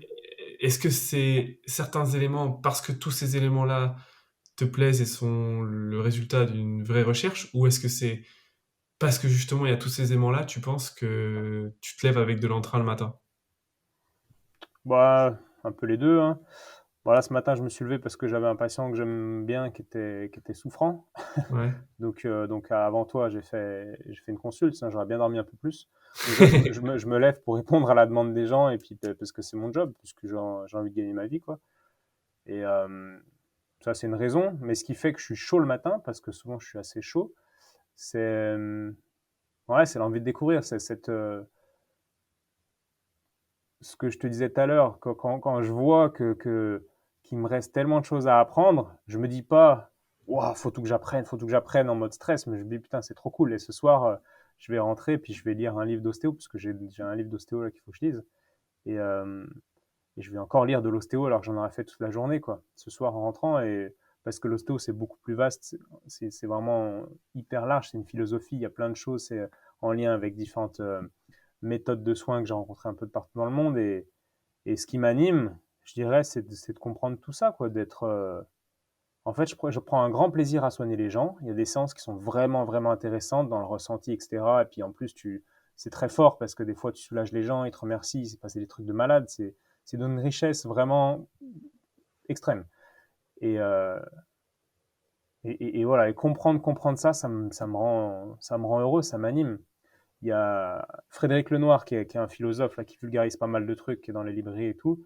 Et dans une conférence, il disait qu'en fait, c'est juste humain de retirer de la joie quand tu apprends des choses. Il disait quand es un gamin et que tu arrives à faire du vélo à roulettes, ben, ou enlever les roulettes plutôt, et ben, t'es refait, quoi. Quand tu arrives à marquer un panier sur un grand panier pour la première fois, ça, c'est trop bien. Donc, du coup, tu as envie de t'entraîner pour marquer d'encore plus loin. Et tu vois, ce Ouais. process de t'apprends des trucs, tu découvres des choses, ben, en fait, je suis dedans grâce à mon métier. Et je dirais que c'est ça qui m'anime le plus pour l'instant, quoi. Puis il y aura sûrement d'autres choses quand j'aurai des enfants, ce sera peut-être les enfants. Enfin, On est en en tout cas, évolution permanente en tant qu'être humain, de toute en tout cas, façon. c'est ça, c'est cette joie que me procure le fait de découvrir des nouvelles choses, de rencontrer des gens qui m'ouvrent un peu mon esprit sur d'autres choses et qui me donnent envie de découvrir et de me mettre en mouvement. C'est le mouvement, en fait, au final, qui me rend heureux, quoi. Ouais. Et, et est-ce que ça t'est déjà arrivé, du coup, d'être fatigué du mouvement et de vouloir être statique? Temporairement, hein. Ouais, ça m'est déjà arrivé, puis je me rends compte que ça dure pas longtemps. Parce qu'en ce moment, par exemple, je me dis que j'aimerais bien aller un peu vivre à la campagne. Ouais. Mais d'un côté, quand je suis à la campagne, c'est dingue, ça me recharge en 24-48 heures, je deviens bouillant, je deviens chaud, quoi. J'ai envie de faire plein de trucs. Et donc, ouais, j'ai déjà eu cette envie de pas bouger, etc. Mais j'ai vite envie de bouger, quoi.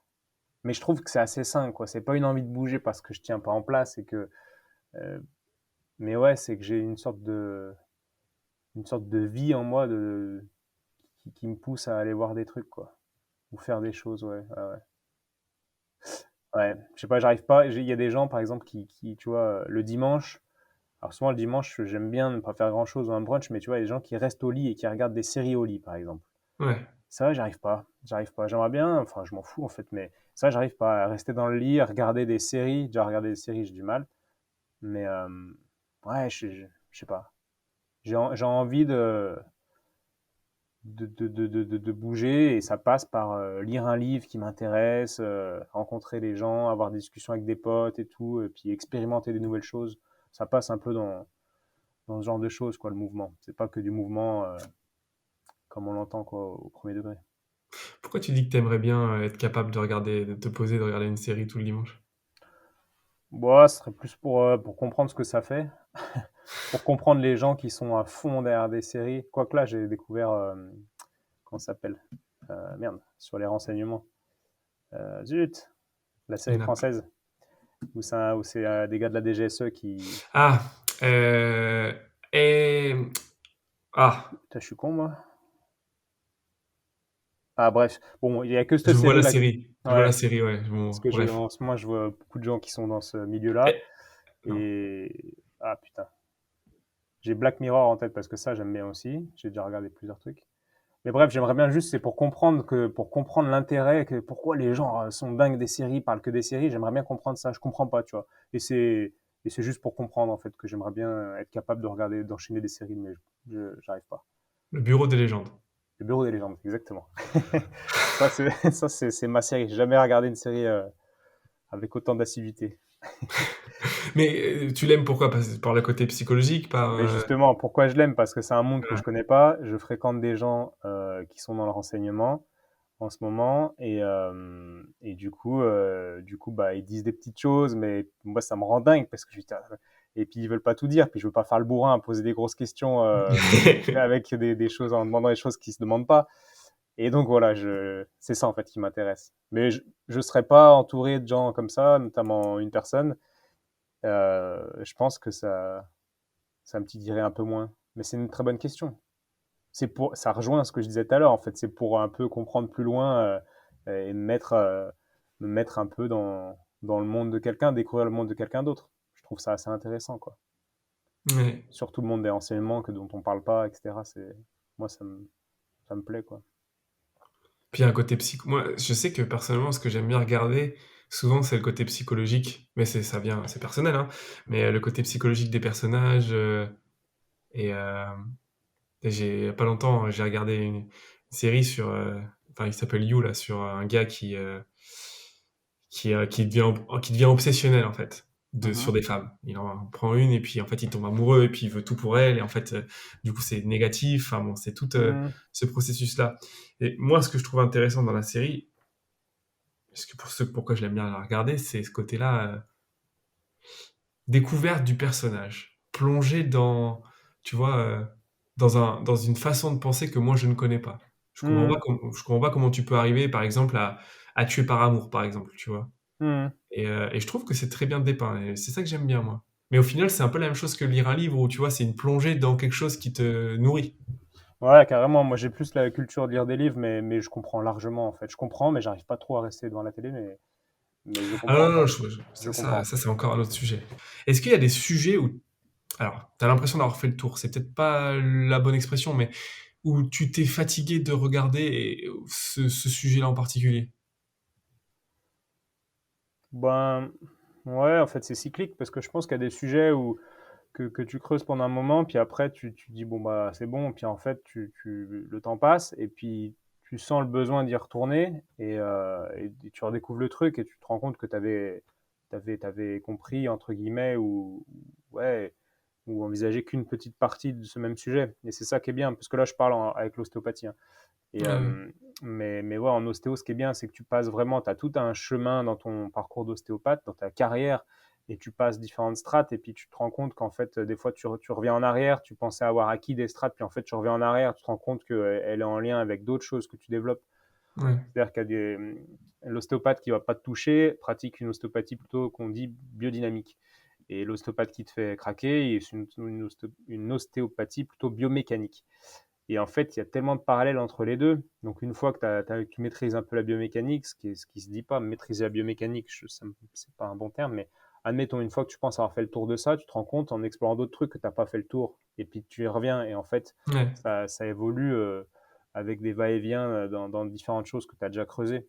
Et donc, pour répondre à ta question de manière binaire, non, je n'ai pas ressenti de lassitude dans certains sujets, en tout cas de ce qui touche mon quotidien quoi, professionnel.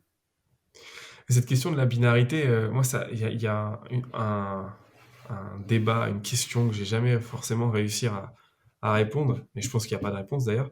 C'est, ça rejoint, c'est est-ce qu'il faut être tolérant avec les gens qui sont non tolérants? Tu vois, c'est un peu un de ces débats qui, moi, j'arrive pas forcément à trouver. Parce que quand tu disais, il y a une autre citation, je lis en parallèle mes notes, où j'avais trouvé de toi qui disait les énergies qui sont la base de mon travail actuellement, avant mon voyage, je pensais que c'était des foutaises. Et Le travail énergétique. ouais. Ouais, c'est clair. Quand je vois mon évolution, ça me rend tolérant pour répondre à ta question envers ceux qui sont intolérants. Quoi. Mais du coup, une des questions en lisant ça que je voudrais te poser, c'est est-ce que maintenant tu penses toujours qu'il y a des choses qui sont des foutaises? Bah, Ou je suis parce que si beaucoup tu t'es ouvert le plus. cerveau, tu as une conscience surtout et tu essaies de réfléchir pourquoi tout fonctionne? Ouais, après j'essaie de réfléchir. Non, mais je suis beaucoup plus humble, on va dire. C'est-à-dire qu'au lieu de prendre le gars pour un con, parce qu'il utilise une méthode que je connais pas et que je comprends pas, je vais pas forcément laisser de comprendre, mais je vais me dire pourquoi pas, quoi. Pourquoi pas.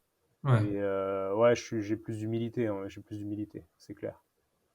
Mais puis tu Est-ce que vois ça bien, ceux qui n'ont pas d'humilité, enfin, j'en connais hein, des gens, tu vas leur parler d'énergétique, ils vont se marrer, tu vois. Et ouais, puis je me dis, bah, c'est sa vie, tu vois, mais je sais que ces gens-là, si je les mets dans la rue avec un cabinet à côté de moi, admettons, le gars est kiné, tu vois.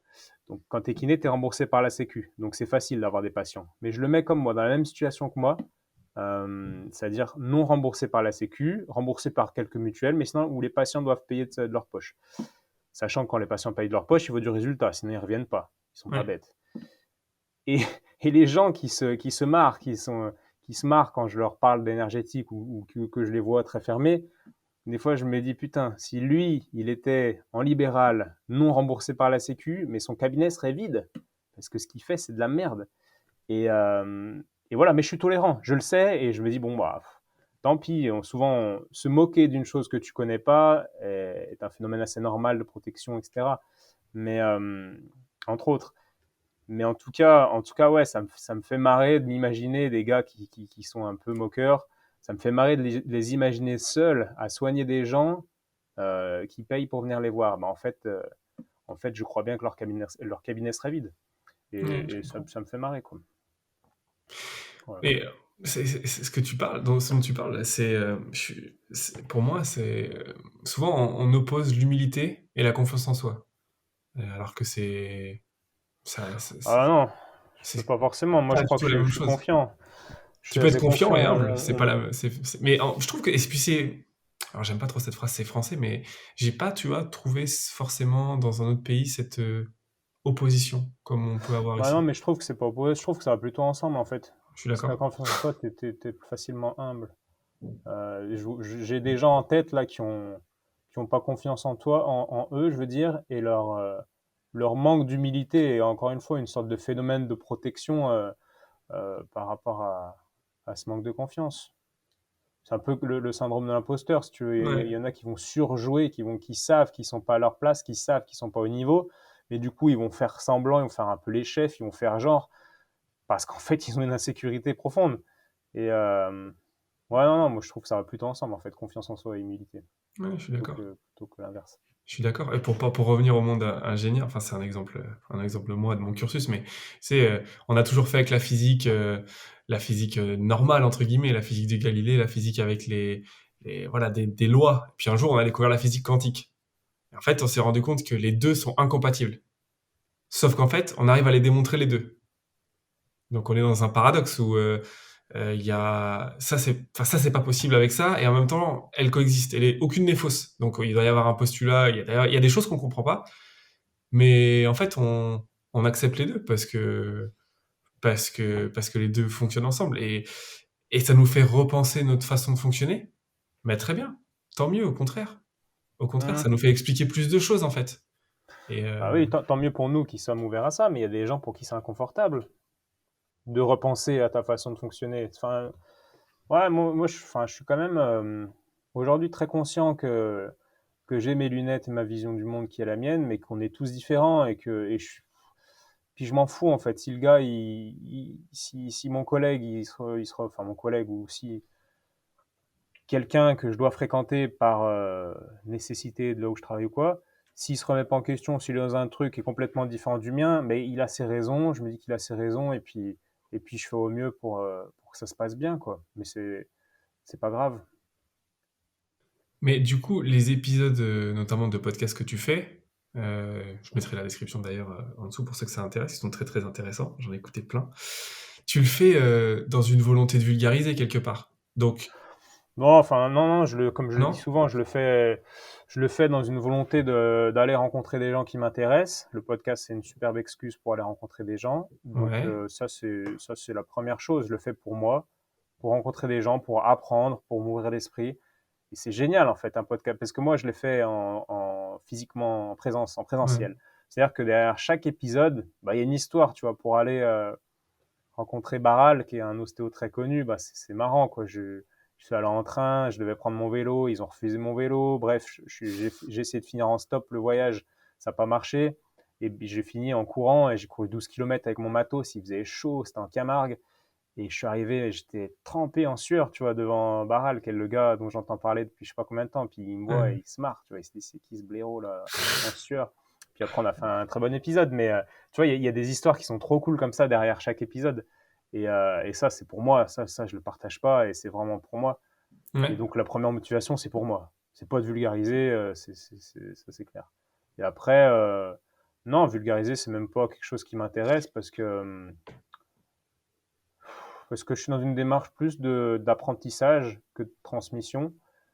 Et il y a des épisodes où c'est pas vulgarisé. Hein. Tu écoutes un épisode avec Thierry Cœur de Roi, qui est un ostéopathe qui pratique une ostéopathie biodynamique. Bah, tu verras que c'est pas vulgarisé et que tu vas pas comprendre grand chose. Et c'est ok, je vais pas me faire chier à vulgariser alors que je suis avec un gars qui parle mon langage mais qui est beaucoup plus avancé. Je vais pas penser aux autres en fait. Je pense à moi et j'essaye de comprendre sa vision et peu importe si on emploie des termes que personne comprend sauf des ostéos, c'est pas grave quoi. Je fais un peu tout dans les épisodes, mais mon but n'est pas de vulgariser. Alors, c'est quoi la motivation du coup de l'enregistrer et de le mettre à disposition des gens? Il y en a plusieurs, je pense. À la base, je trouve ça cool. Il y a une motivation philanthropique, entre guillemets. Ouais. Il y a une motivation, je pense, euh, économique, indirecte, parce que une des choses là que je vais mettre en place, c'est des formations. Ouais. Et c'est un peu chiant de mettre des formations quand t'es pas connu. Bon, tu les remplis pas forcément, parce que moi, en quelques minutes, je remplis une formation qu'un gars très très bon en ostéopathie qui a 60 ans mais qui est pas dans les réseaux sociaux va mettre 2 mois à remplir quoi. En fait, c'est un facilitateur de tout. C'est-à-dire que ça me facilite, voilà, ce genre d'entreprise, de formation, ça devient simple. En fait, tout devient simple. Ça me crée aussi un nom parce que au final, si tu t'appelles Étienne Bulidon, bah, les gens savent qu'en fait, je suis en contact avec tous ceux avec qui j'ai fait un podcast, ce qui me fait un énorme réseau, des gens de qualité. Je peux me référer à eux. C'est-à-dire que quand j'ai fait un podcast avec quelqu'un, bah, en général, j'ai bien connecté. Ce qui fait que si j'ai un patient qui a besoin, bah, le gars, je le connais, etc. Donc, Ouais. ça m'élargit mon réseau avec des gens qui m'intéressent. Enfin, c'est énorme en termes de réseau. Quelles sont les autres motivations? En fait, c'est un cercle vertueux, quoi. Puis moi, ça me crée un nom qui est un peu plus connu. Donc, c'est un facilitateur. Ça me facilite. J'ai fait un podcast avec machin, truc, bidule, qui sont des références dans leur domaine. Ça va être plus facile d'aller faire un autre podcast avec quelqu'un. J'ai fait un podcast avec Gilles Valche, qui est la star, la star mondiale de la chirurgie de l'épaule. Et ben l'autre fois, on m'a dit ah oui oui ah oui, je vois que tu as fait un podcast avec Gilles Valche, bim, t'es validé parce que tu as fait un podcast avec lui. Bah ok, je suis ok pour discuter avec toi. Alors que si je vais le voir, ce gars-là, pour discuter, je suis la même personne, mais j'ai pas été validé par des gens qui Ouais, connaissent, je comprends. etc. Bah le gars, il va pas prendre le temps de me voir quoi. Moi, tous les jours, je vois des messages. Là, je peux t'ouvrir mes mails, des gens qui m'écrivent, ouais, je passe sur Lyon, est-ce que tu auras le temps de boire un café, tout ça. Et j'ai rien, mec, j'ai même pas assez de temps pour mes proches. Non, ça va être compliqué de boire un café, on se connaît pas, même si j'adorerais, mais je peux pas, quoi. Ouais. Mais par contre, toi, nous, on se connaissait pas, on s'est vu une fois. Tu m'as dit, on fait un podcast, etc. Bah, pourquoi pas? C'est intéressant de discuter, et puis on avait l'air d'avoir des points communs. Tu vois ce que je veux dire? Ouais, bah, tout à fait. Ça facilite tout un tas de choses. Et donc, c'est difficile de faire un listing de pourquoi je fais les podcasts, mais la vie est vraiment cool. Et des fois, je mets un hashtag podcast life, et la vie de podcasteur, je la trouve extrêmement stimulante. Pour l'instant, Et ça me plaît, quoi. ouais. Et les motivations, en fait, ça me fait «sourire» entre guillemets parce que les motivations, on sent vraiment que c'est des motivations d'aujourd'hui. Est-ce que les motivations de quand tu as lancé le podcast étaient les mêmes? Non, non, aujourd'hui, je me rends compte que ce serait vraiment, comment dire, dommage d'arrêter, même si j'ai pas envie d'arrêter, euh, parce que ça m'apporte tous ces trucs-là. Mais quand j'ai lancé le podcast, non, je pense que c'est plus comme quand tu vas en voyage, quoi. C'est une forme de voyage.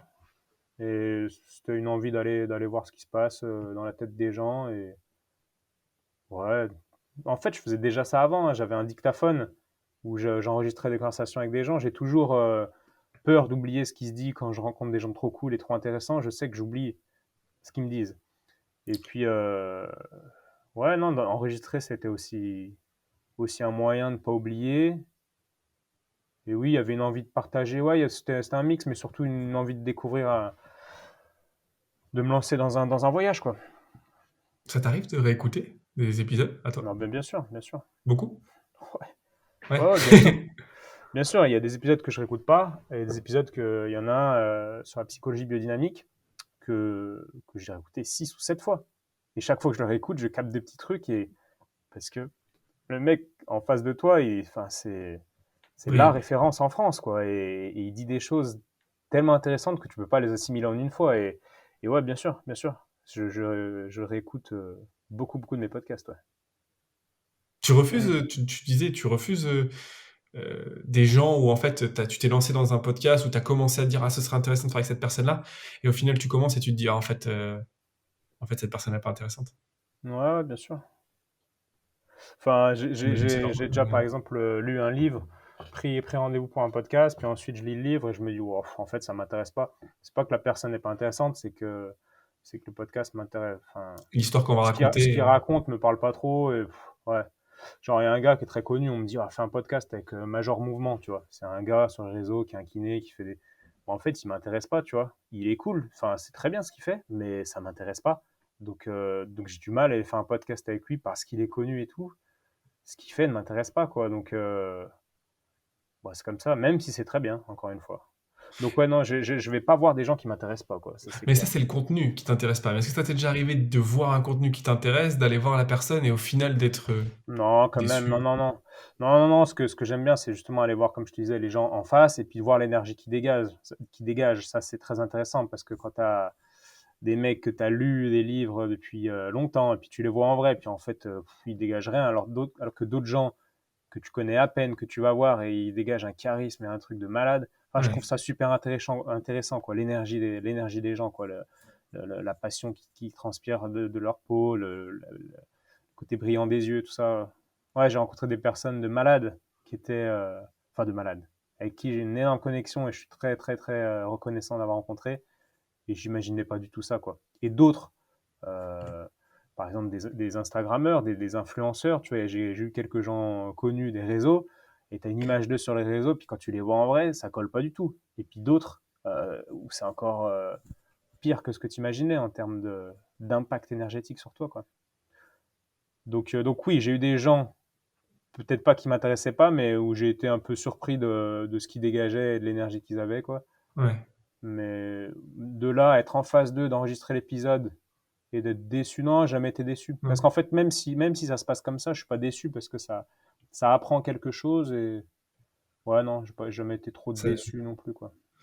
Et tu parlais de la vision de l'énergie que dégagent les gens. Et Ouais, je trouve qu'il y a vraiment des gens qui sont capables, moi je le suis un petit peu, mais pas aussi bien que d'autres, qui en rencontrant des gens sont capables de dire ouais, j'ai une énergie positive, j'ai une énergie négative, tu vois, ouais. d'avoir un vrai ressenti de la personne et d'être capable de lire cette personne. Est-ce que tu penses que toi, tu as cette fibre-là? Bah, je la développe en tout cas, ouais, c'est clair. C'est clair. Donc tu penses que c'est un truc qui peut se développer? Ah ouais, bien sûr. Ouais. Mais Basé après, sur ça des reste indicateurs? subjectif. Ça reste subjectif. C'est-à-dire que ce que tu perçois de la personne dépend aussi de comment ça résonne en toi. C'est comme la physique quantique. L'observateur a un rôle sur ce qui se passe. Ouais, Et ce qui se passe ne dépend pas que d'un. Enfin, dépend aussi de qui regarde. Tu vois ouais. ce qu'on se dit en physique Charles quantique? Schrödinger, entre autres. Yes. Bah, de toute façon, on va pas tarder à terminer parce que je sais que tu as une consultation. Ouais, ouais, ouais, malheureusement. Tu vois, ça aussi, c'était pas prévu. Mais bon, c'est la sœur d'un pote et tout que je connais quand même bien. Il n'y a pas de Mais souci. bon, je me dis qu'à Tosto, c'est un peu ton. Ça fait partie du job de sacrifier un peu de ton temps, enfin de répondre un peu à la dernière minute à des gens qui ont mal au dos, quoi. Ouais, Sinon, je fais pas ostéo. Et c'est comme le basket, on me dit, oh, le basket, putain, ça prend tes soirées et tout, en plus, t'es pas beaucoup payé, tout ça.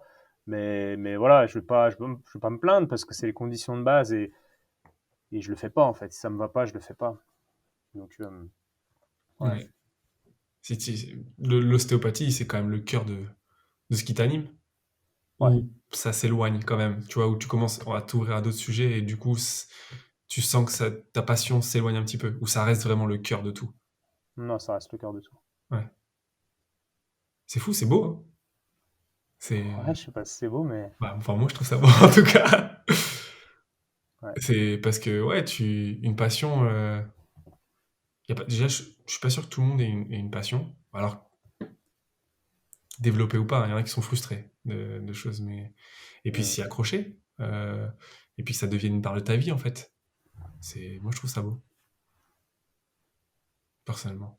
Mais Non, c'est sûr. Non, j'ai de la chance, mais ouais, j'ai de la chance. J'ai de la chance. Et je crois que la passion, bah, plein de gens me disent, t'as de la chance. Et oui, j'ai de la chance, mais la passion se développe aussi bien sûr. en travaillant, quoi. C'est pas, je suis beaucoup plus passionné aujourd'hui que quand j'ai eu mon diplôme d'ostéopathe, quoi. C'est-à-dire que c'est de creuser et de comprendre plus et de voir que t'as rien compris, tout ce qu'on dit depuis le début de l'épisode, en fait.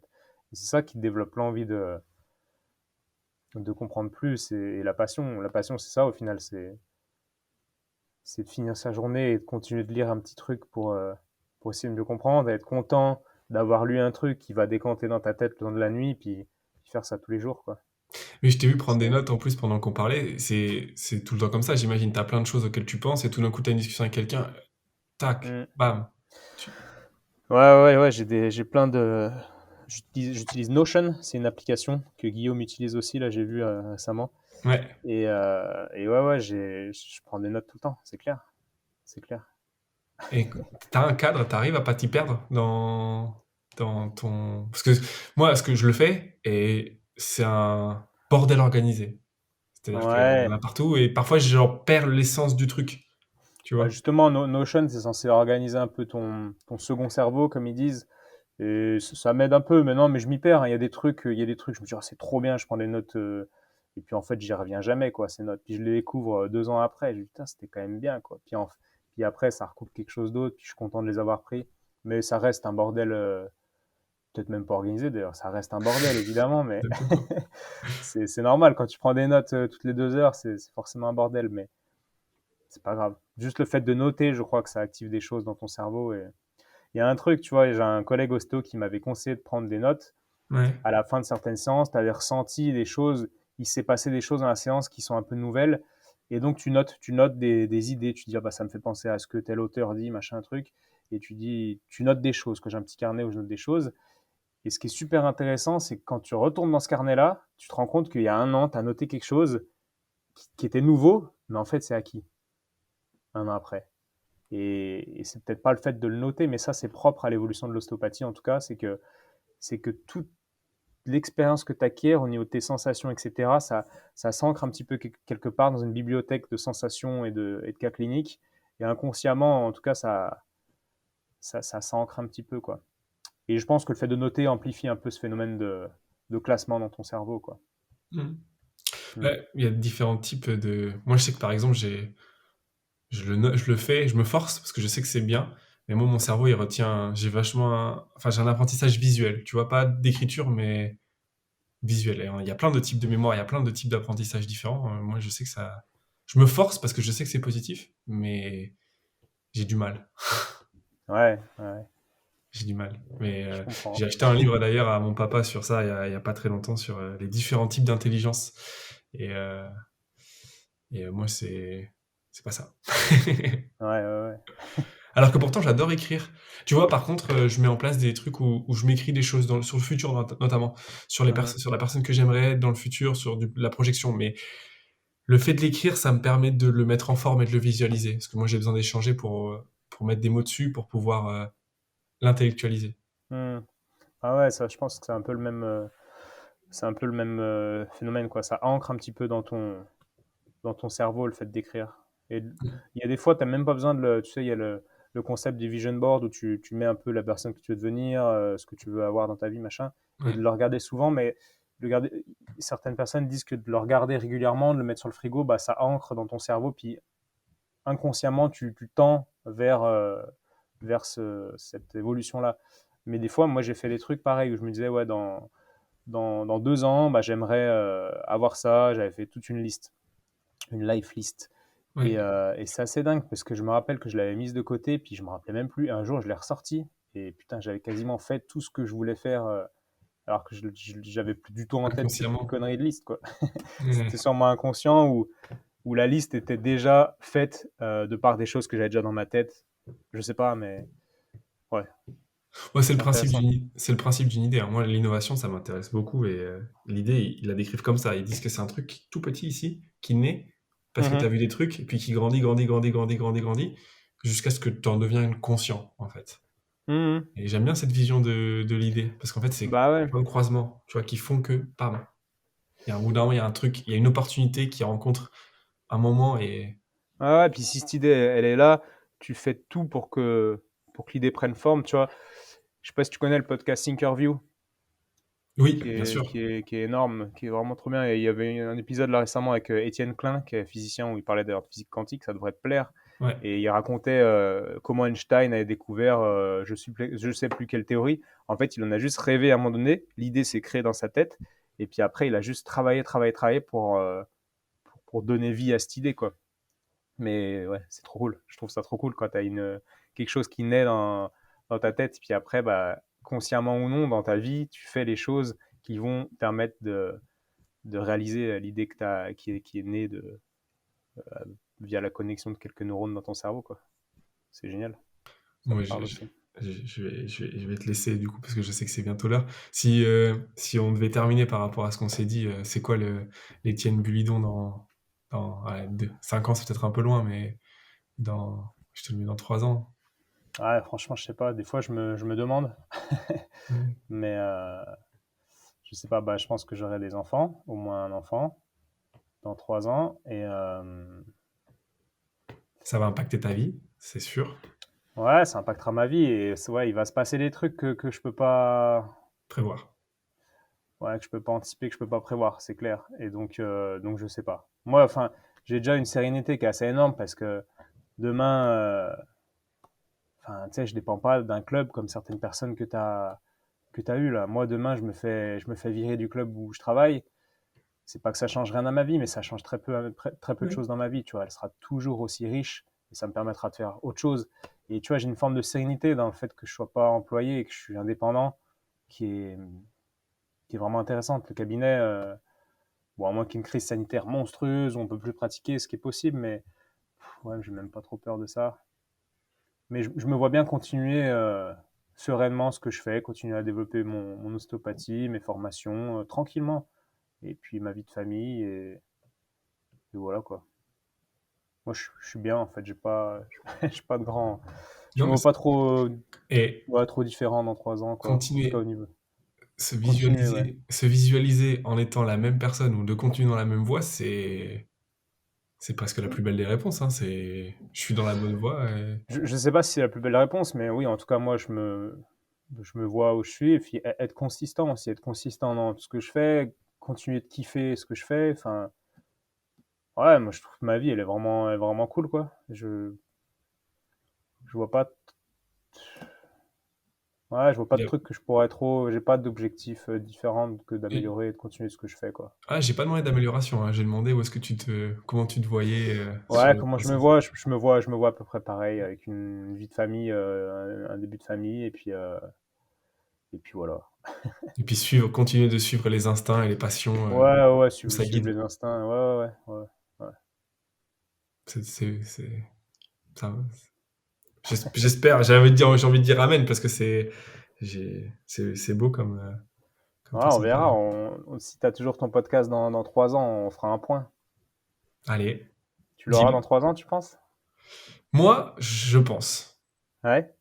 Je pense parce que, en fait, j'en ai créé un déjà avant, j'ai beaucoup aimé et je sentis que je l'ai créé pour j'avais envie de toucher, tu vois, j'avais envie de découvrir des choses, je l'ai fait sur le sport en général et j'ai interviewé plein de sportifs de plein de mondes différents, tu vois, du beach Ah, volley, du rugby à 7, du sambo, j'ai patinage artistique, des sportifs vraiment trop trop cool qui ont plein de choses à raconter.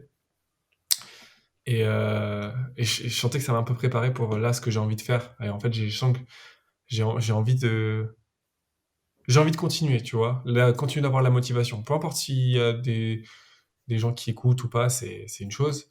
Mais moi, en tout cas, je suis content En fait, je fais des épisodes aussi pour moi, tu hmm. vois. Et je pense que c'est important. Tu le disais tout à l'heure, je trouve ça fou parce que je t'ai posé la question parce que quand tu crées des épisodes, tu crées aussi pour les autres. Si tu le mets en ligne, c'est parce que c'est pour les autres. Mais je sens que je le fais pour moi aussi. Et du coup, comme je le fais pour moi, je pense que oui. Je pense que dans 3 ans, je l'aurai encore. Ouais, c'est cool. Je pense que c'est la base quand tu es podcasteur de se dire, OK, si j'avais zéro écoute, est-ce que je le ferais quand même? Et ouais. Moi, c'est oui, par exemple. Ouais, C'est oui. Mais si t'as zéro écoute, c'est plus difficile d'aller chercher des mecs connus, quoi, et qui t'inspirent, qui ont écrit des livres qui sont très demandés. Mais, euh, mais en tout cas, ouais, je pense que si tu réponds oui à la question est-ce que je le ferais quand même si c'était pas écouté, c'est que tu es dans une démarche qui est assez saine, quoi. j'espère, Hmm. j'espère. Bon, bah, Hugo, merci pour ces échanges. Je pensais pas que ça allait parler de ça, tu vois, mais tant mieux.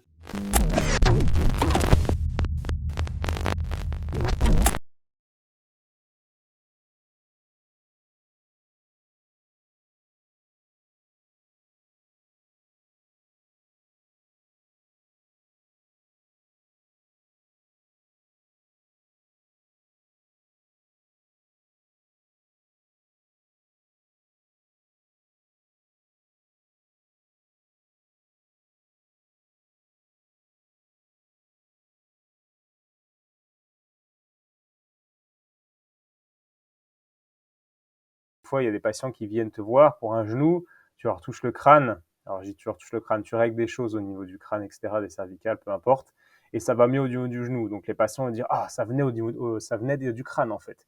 Puis après, ils Ouais, vont dire ça au médecin, puis le médecin va dire, mais c'est quoi ce bordel? Puis, tu vois, puis on se comprend pas, quoi. Et ce qui est normal. Et moi, j'essaie de clarifier et de dire aux patients, mais là, il y avait quelque chose au niveau du crâne qui a permis au corps de se réadapter, de se rééquilibrer. Mais si tu veux, la chondropathie ou je ne sais pas, la pathologie au niveau du genou, elle est toujours là. Mais elle est tolérable parce que tu as enlevé des choses à côté qui la rendaient intolérable.